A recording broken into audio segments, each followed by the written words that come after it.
Қызылорда қаласында 5 айдан бері із-түссіз жоғалып кеткен азамат мал қорадан табылды.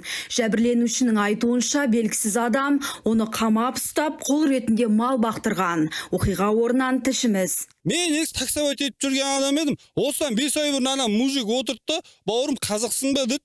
Я дебем, мал бағаласың ба деді. Мал бағамайтын қазақ бар ма деп отырым. Мә онда деді, көзім жарқыта қалды.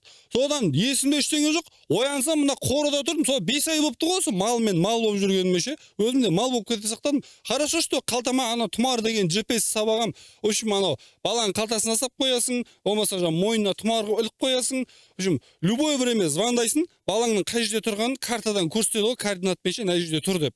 Сол жерге барып балаңды тауып аласың. Сол ошо қатын япашамайды. Білмеген ғой мен қалтамда екенін. Сөйтіп барғанда моргты аралай берген, вытрезвительді аралай берген. Сөйтіп кеше есіне түсіп звондап тауып келіп тұрған адресті ше. Жақсы болды тауып алғандарға қайта ше. Бека, давай, Бека. Маргарина Малова, Карина Камалова, ПТК арнасы.